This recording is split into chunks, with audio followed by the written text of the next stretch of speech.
ಈ ರೀಡಿಂಗ್ ನಿಮಗೆ ಅನ್ವಯಿಸಿದರೆ ಅಥವಾ ರೆಸೊನೇಟ್ ಆದರೆ ಮಾತ್ರ ತೊಗೊಳ್ಳಿ, ಇಲ್ಲಾಂದರೆ ಬಿಟ್ಬಿಡಿ. ಇದು ಒಂದು ಜನರಲ್ ರೀಡಿಂಗ್ ಮಾತ್ರ ಆಗಿರುತ್ತೆ. ಕಾರ್ಡ್ಸ್ನ ಶಫಲ್ ಮಾಡಿದಾಗ ನನಗೆ ಫಸ್ಟ್ ಕಾರ್ಡ್ 4 ಆಫ್ ಕಪ್ಸ್ ಬಂದಿದೆ. ಫಸ್ಟ್ ಕಾರ್ಡ್ 4 ಆಫ್ ಕಪ್ಸ್ ಬಂದರೆ ಖಂಡಿತವಾಗ್ಲೂ ಯಾರನ್ನಾದರೂ ನೀವು ಮಿಸ್ ಮಾಡ್ಕೊಳ್ತಾ ಇದ್ದೀರಾ, ಅದರ್ ಪರ್ಸನ್, ಅಥವಾ ಅದರ್ ಪರ್ಸನ್ ನಿಮ್ಮನ್ನು ಮಿಸ್ ಮಾಡ್ಕೊಳ್ತಾ ಇದ್ದರೆ 4 ಆಫ್ ಕಪ್ಸ್ ಕಾರ್ಡ್ ಬಂದಿರುತ್ತೆ. ಅಥವಾ ಸೀಕ್ರೆಟ್ ಟೆಕ್ಸ್ಟ್ ಅಂತ ಹೇಳ್ಬೋದು. ಕೆಲವೊಮ್ಮೆ 4 ಆಫ್ ಕಪ್ಸ್ ಬಂದರೆ ನೀವು ಯಾರಿಗೂ ಗೊತ್ತಾಗದೆ ಹಾಗೆ ಅಥವಾ ಸೀಕ್ರೆಟ್ಲಿ ಗುಟ್ಟಾಗಿ ಏನಾದರೂ ಮಾಡ್ತಾಯಿದ್ರು ಕೂಡ 4 ಆಫ್ ಕಪ್ಸ್ ಬಂದಿದೆ. ಮೇ ಬಿ ನಿಮ್ಮ ಪಾರ್ಟ್ನರ್ ಗುಟ್ಟಾಗಿ ಏನಾದರೂ ಮಾಡ್ತಾ ಇರ್ಬೋದು, ಅಥವಾ ನೀವು ನಿಮ್ಮ ಪಾರ್ಟ್ನರ್ಗೆ ತಿಳಿಸದೆ ಏನಾದರೂ ಮಾಡ್ತಾ ಇರ್ಬೋದು. ರೈಟ್ ನೌ ಮಿಸ್ಸಿಂಗ್ ಸಮ್ವನ್ ಅಂತ ಹೇಳ್ಬೋದು. ಅಥವಾ ಸಮಥಿಂಗ್ ಮಿಸ್ಸಿಂಗ್ ಅಂತ ಕೂಡ ಹೇಳುತ್ತೆ. ಮೇ ಬಿ ಯಾವುದಾದ್ರೂ ರೆಸಿಪಿ ಇರ್ಬೋದು. ನೀವು ಚೆನ್ನಾಗಿ ಕುಕ್ಕಿದ್ರೆ, ಏನೋ ಅಡುಗೆ ಮಾಡೋದು ಚೆನ್ನಾಗಿ ಬರ್ತಾಯಿದ್ರು ಕೂಡ ನಿಮಗೆ ಏನೋ ಮಿಸ್ ಆಗಿದೆ, ಅಡುಗೆ ಮಾಡಿ ನೋಡಿದ್ರೂ ಕೂಡ ಈ ರೆಸಿಪಿಯಲ್ಲಿ ಮಾಡೋ ವಿಧಾನದಲ್ಲಿ ಏನೋ ಮಿಸ್ ಮಾಡಿದ್ದೀನಿ ಅಂತ ನೀವು ಅಥವಾ ನಿಮ್ಮ ಪಾರ್ಟ್ನರ್ ಫೀಲ್ ಮಾಡ್ಬೋದು. ಫ್ಯಾಮಿಲಿ ಈಸ್ ಗುಡ್ ಅಂತ ಹೇಳುತ್ತೆ. ನಾಟ್ ಶ್ಯೂರ್ ಎನರ್ಜಿ ಅಂತ ಹೇಳ್ತೀವಿ. ಫಸ್ಟ್ ಕಾರ್ಡ್ ಏನಾಗುತ್ತೆ, ಏನಾಗ್ತಾ ಇದೆ ಅಂತ ಯಾವುದೂ ಕ್ಲಾರಿಟಿ ಇರೋದಿಲ್ಲ ಲೈಫಲ್ಲಿ ಅಂತ ಕೂಡ ಹೇಳ್ಬೋದು. ಸೆಕೆಂಡ್ ಕಾರ್ಡ್ ನನಗೆ ಸ್ಟ್ರೆಂತ್ ಕಾರ್ಡ್ ಬಂದಿದೆ. ಮೇ ಬಿ ನೀವು ಸಿಂಹ ರಾಶಿಯವ್ರ ಜೊತೆ ಕನೆಕ್ಟ್ ಆಗಿದ್ದರೂ ಕೂಡ ಸ್ಟ್ರೆಂತ್ ಕಾರ್ಡ್ ಬಂದಿರುತ್ತೆ. ಅಥವಾ ಕಾನ್ಫಿಡೆಂಟ್ ಕಮ್ಮಿ ಆಗಿದ್ದರೆ, ಲೈಫ್ ಮೇಲೆ ಭರವಸೆ ಕಮ್ಮಿ ಆಗಿದ್ರೂ ಕೂಡ ಸ್ಟ್ರೆಂತ್ ಕಾರ್ಡ್ ಬಂದಿರುತ್ತೆ. ನಿಮಗೆ ನಿಮ್ಮ ಪಾರ್ಟ್ನರ್ ಮೇಲೆ ಭರವಸೆ ಕಮ್ಮಿ ಆಗಿದೆಯೋ, ಅಥವಾ ನಿಮ್ಮ ಪಾರ್ಟ್ನರ್ಗೆ ನಿಮ್ಮ ಮೇಲೆ ಭರವಸೆ ಕಮ್ಮಿ ಆಗಿರ್ಬೋದು. Trying to see how far it will goes ಅನ್ನೋ ಹಾಗಿದೆ. ನೋಡೋಣ, ಎಷ್ಟು ದಿನ ಹೋಗುತ್ತೋ ಅಷ್ಟು ದಿನ ಜೊತೆಗಿರೋಣ. ಸ್ಟ್ರಗಲ್ ಅಂತ ಹೇಳ್ತೀನಿ ನಾನು. ಬೇಸಿಕಲಿ ಇದೊಂದು ಸ್ಟ್ರಗಲ್ ಆಗಿರುತ್ತೆ. ಡಿಸ್ಕನೆಕ್ಟಿವಿಟಿ ಫೀಲ್ ಇರುತ್ತೆ. ಜೊತೆಗಿದ್ರೂ ಕೂಡ ಡಿಸ್ಕಂಫರ್ಟ್ ಫೀಲ್ ಇರುತ್ತೆ ಆ ಪರ್ಸನ್ ಜೊತೆ. ನಿಮ್ಗೆ ಅನಿಸುತ್ತೆ ನಿಮ್ಮ ಜೊತೆ ಫಿಸಿಕಲಿ ಇದ್ದರೂ ಕೂಡ ಅವ್ರ ಮೈಂಡ್ ಚೇಂಜ್ ಮಾಡಿದ್ದಾರೆ, ಅವ್ರ ಹಾರ್ಟ್ ಚೇಂಜ್ ಮಾಡಿದ್ದಾರೆ. ಮೊದಲಿನ ಸಲ ಇಲ್ಲ, ಅವರು ಸ್ಲೋಲಿ ಅವ್ರು ನಿಮ್ಮಿಂದ ದೂರ ಆಗ್ತಾ ಇದ್ದಾರೆ ಅಂತ ಅನ್ನಿಸ್ತಾ ಇದೆ ಕೆಲವ್ರಿಗೆ. ಕೆಲವ್ರು ಮ್ಯಾರಿಡ್ ಇರ್ಬೋದು ಈ ಪ್ಲೇಸಲ್ಲಿ ಅಂತ ಕೂಡ ಹೇಳ್ಬೋದು. ಫ್ರೆಂಡ್ಸ್, ಇದು ಎಲ್ರಿಗೂ ಅನ್ವಯಿಸಲ್ಲ, ಕೆಲವರಿಗೆ ಮಾತ್ರ. ಥರ್ಡ್ ಕಾರ್ಡ್ ನನಗೆ 5 ಆಫ್ ಪೆಂಟಿಕಲ್ಸ್ ಬಂದಿದೆ. 5 ಆಫ್ ಪೆಂಟಿಕಲ್ಸ್ ಥರ್ಡ್ ಕಾರ್ಡ್ ಬಂದಿರ್ಬೋದು. ಲಾಜಿಕಲಿ ನೀವು ಥಿಂಕ್ ಮಾಡ್ತಾ ಇದ್ದೀರಾ. ಇತ್ತೀಚೆಗೆ ತುಂಬ ಪ್ರಾಕ್ಟಿಕಲ್ ಆಗ್ತಾ ಇದ್ದೀರಾ ನೀವು ನಿಮ್ಮ ಪಾರ್ಟ್ನರು. ಯಾವ ಕಾರಣ ದೂರ ಆಗೋಕ್ಕೆ ಅಂತ ಒಬ್ರಿಗೊಬ್ರು ಎಕ್ಸ್ಪ್ಲೇನ್ ಮಾಡ್ತಾ ಇದ್ದೀರಾ ಅಂತ ಹೇಳ್ಬೋದು. ನೀವು ಎಷ್ಟೇ ಲಾಜಿಕಲಿ ಟ್ರೈ ಮಾಡಿ, ಎಕ್ಸ್ಪ್ಲೇನ್ ಮಾಡಿ, ಅವ್ರು ತುಂಬ ದೂರ ಹೋಗಿದ್ದಾರೆ, ಮತ್ತೆ ನಿಮ್ಮ ಲೈಫಲ್ಲಿ ಮೊದಲನೇ ಥರ ಇರಲ್ಲ ಅಂತ ಕೂಡ ಕಾರ್ಡ್ ಹೇಳುತ್ತೆ.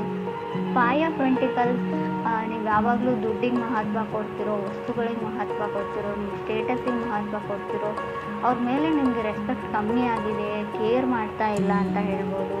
ಅಷ್ಟೊಂದು ಮೊದಲಿನ ಥರ ಇರೋ ಒಂದು ಸೆಕ್ಯೂರಿಟಿ ಬಾಂಡ್ ಅವ್ರಿಗೆ ಫೀಲ್ ಆಗ್ತಾ ಇಲ್ಲ ಅಂತ ಹೇಳ್ಬೋದು, ನಿಮಗೂ ನಿಮ್ಮ ಪಾರ್ಟ್ನರ್ಗೂ. ಫೋರ್ತ್ ಕಾರ್ಡ್ ನನಗೆ ನೈಟ್ ಆಫ್ ಪೆಂಟಿಕಲ್ಸ್ ಬಂದಿದೆ. ಕೆಲವರು ನೈಟ್ ಆಫ್ ಪೆಂಟಿಕಲ್ಸ್ ಬಂದರೆ ಬ್ರೇಕಪ್ ಆಗಿದೆ, ಹ್ಯಾಪಿ ಟು ಸಿಂಗಲ್ ಅನ್ನೋ ಒಂದು ಲೈನ್ನ ಹೇಳ್ತಾ ಇದ್ದೀರಾ. ಕೆಲವ್ರಿಗೆ ಫೀಲ್ ರಿಜೆಕ್ಟೆಡ್ ಅಂತ ಹೇಳ್ಬೋದು. ನೈಟ್ ಆಫ್ ಪೆಂಟಿಕಲ್ಸ್ ನಿಮ್ಮನ್ನು ಯಾರೋ ರಿಜೆಕ್ಟ್ ಮಾಡಿದ್ದಾರೆ, ಅಥವಾ ರಿಜೆಕ್ಟೆಡ್ ಫೀಲ್ ಆಗ್ತಾ ಇದೆ ಇತ್ತೀಚೆಗೆ, ಅಥವಾ ನೀವು ಯಾರನ್ನಾದರೂ ರಿಜೆಕ್ಟ್ ಮಾಡ್ತಾ ಇದ್ದೀರಾ. ಕೇಳದೆ ನಿಮ್ಮನ್ನು ಬ್ಲಾಕ್ ಮಾಡ್ತಾ ಇದ್ದಾರೆ, ನಿಮ್ಮ ಕಾಲ್ನ ಪಿಕ್ ಮಾಡ್ತಾ ಇಲ್ಲ, ನಿಮ್ಮ ಕೈಗೆ ಸಿಗ್ತಾ ಇಲ್ಲ ಆ ಪರ್ಸನ್ ಅಂತ ಹೇಳ್ಬೋದು. ನಿಮ್ಮ ಇದಕ್ಕೆ ಸೂಟ್ ಆಗೋ ಪರ್ಸನ್ ಕೂಡ ಇಲ್ಲ. ಮೇ ಬಿ ತುಂಬ ಗುಡ್ ಲುಕಿಂಗ್ ಪರ್ಸನ್ ಅವರಾಗಿದ್ದಾರೋ ನೀವಾಗಿದ್ದಾರೋ ಏನೋ ಅವ್ರಿಗೆ ಒಂದು ಅನುಮಾನ.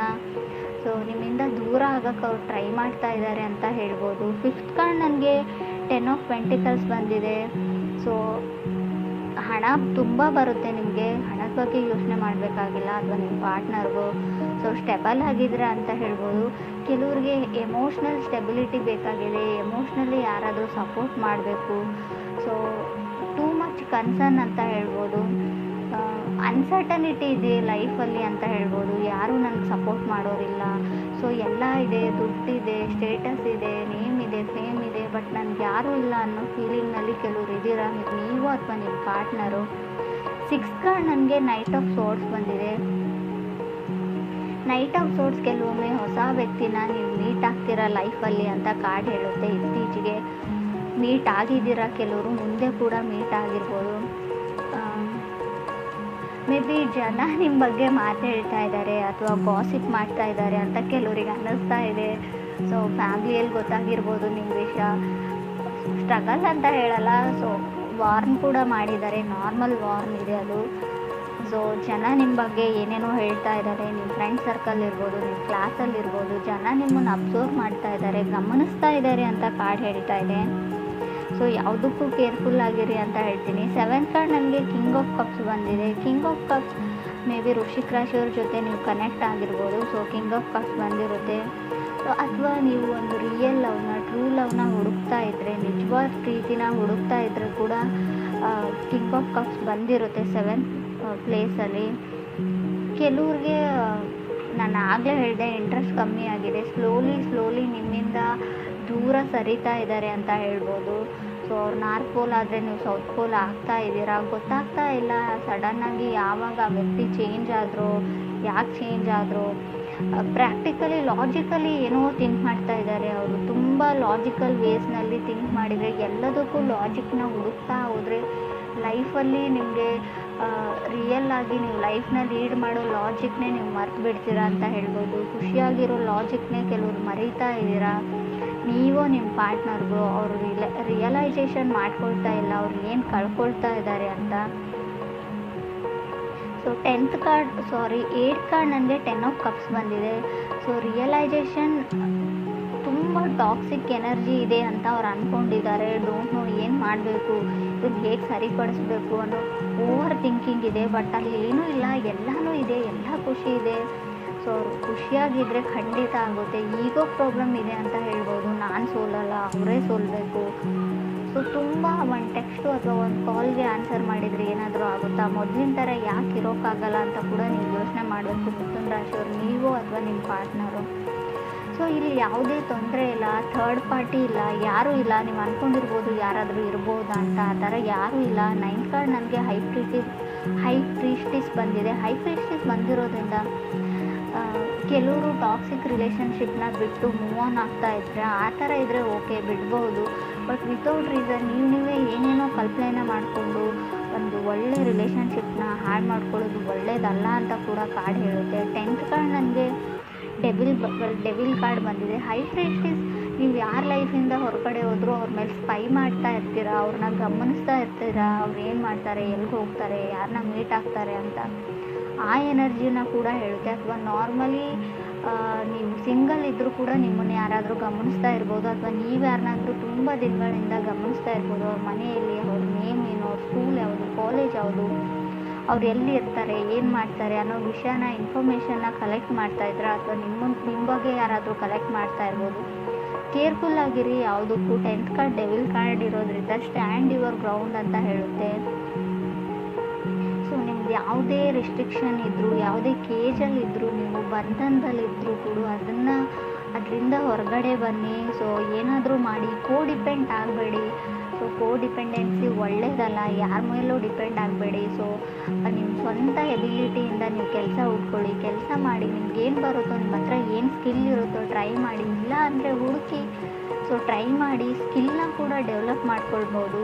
ಝೀರೋ ಸ್ಕಿಲ್ ಇದ್ದರೂ ಕೂಡ ಏನಾದರೂ ಹೊಸದಾಗಿ ಕಲಿಬೋದು. ಆ ಥರ ಯಾರೂ ಇರೋದಿಲ್ಲ ಝೀರೋ ಸ್ಕಿಲ್ಲಲ್ಲಿ. ಏನಾದರೂ ಗೊತ್ತಿರುತ್ತೆ ನಿಮಗೆ, ಅದನ್ನು ಟ್ರೈ ಮಾಡಿ ಅಂತ ಹೇಳ್ತಾ ಇದೆ ಕಾರ್ಡು. ಕೆಲವರಿಗೆ ಸೊ ಅನ್ಸರ್ಟನಿಟಿ ತುಂಬ ಕಾಣಿಸ್ತಾ ಇದೆ ನನಗೆ. ಸ್ಟೆಬಲ್ ಮೈಂಡ್ಸೆಟ್ ಇಲ್ಲ. ಸಡನ್ನಾಗಿ ಚೇಂಜ್ ಆಗೋ ವ್ಯಕ್ತಿ ಜೊತೆ ನೀವು ಕನೆಕ್ಟ್ ಆಗಿದ್ದೀರೋ, ಅಥವಾ ನೀವೇ ಆ ಥರ ಇದ್ದೀರೋ. ಸೊ ಕೆಲವ್ರಿಗೆ ಏನೋ ಗೊತ್ತಿಲ್ಲ, ಫೋಕಸ್ ಚೇಂಜ್ ಆಗ್ತಾ ಇದೆ ಅಂತ ನಾನು ಮುಂಚೆನೇ ಹೇಳಿದ್ದೀನಿ. ನೀವು ಅಂದ್ಕೊಂಡಿರೋದ್ರ ಕಡೆ ನಿಮ್ಮ ಗಮನ ಇಲ್ಲ. ಸೊ ಖಂಡಿತವಾಗ್ಲೂ ಫೋಕಸ್ ಚೇಂಜ್ ಆಗ್ತಾ ಇದೆ. ಮೇ ಬಿ ಫೈನಾನ್ಷಿಯಲ್ ಅನ್ಸರ್ಟನಿಟಿ ಕೂಡ ಹೇಳ್ತೀನಿ ನಾನು. ಹಣಕಾಸಿನ ಏರುಪೇರು ಕಾಣ್ಬೋದು, ಸ್ವಲ್ಪ ಹಣ ಜಾಸ್ತಿ ಖರ್ಚಾಗ್ಬೋದು. ಸೊ ಅಥವಾ ನೀವು ಶಾಪಿಂಗ್ ಮಾಡ್ತಿರೋ, ಅಥವಾ ದುಡ್ಡು ನಿಮ್ಗೆ ಗೊತ್ತಿಲ್ಲದೆ ಹಾಗೆ ದುಡ್ಡು ಫೋಲ್ ಆಗೋ ಚಾನ್ಸಸ್ ಇದೆ. ಗಮನ ದುಡ್ಡಿನ ಬಗ್ಗೆ ಇರಲಿ ಅಂತ ಕೂಡ ಹೇಳುತ್ತೆ. ಸೊ ಲುಕ್ಸ್ ಬಗ್ಗೆ ಯೋಚನೆ ಮಾಡಬೇಡಿ. ಇಲ್ಲಿ ಜಾಸ್ತಿ ತುಂಬ ನಾನು ಹೇಗಿದ್ದೀನಿ, ಅಪಿರೆನ್ಸ್ ಬಗ್ಗೆ ತುಂಬ ಯೋಚನೆ ಮಾಡ್ತಾ ಇದ್ದೀರಾ. ನಾನು ಚೆನ್ನಾಗಿಲ್ಲ, ನಾನು ಚೆನ್ನಾಗಿದ್ದೀನಿ, ನಾನು ದಪ್ಪ ಇದ್ದೀನಿ, ನಾನು ತುಂಬ ತೆಳ್ಳಗಿದ್ದೀನಿ. ಸೊ ತುಂಬ ಆ ಥರ ಕನಸನ್ನು ಬಿಟ್ಬಿಡಿ ಅಂತ ಕೂಡ ಕಾರ್ಡ್ಸ್ ಹೇಳ್ತಾ ಇದೆ. ಫೀಲ್ ಗುಡ್ಡಲ್ಲಿರಿ.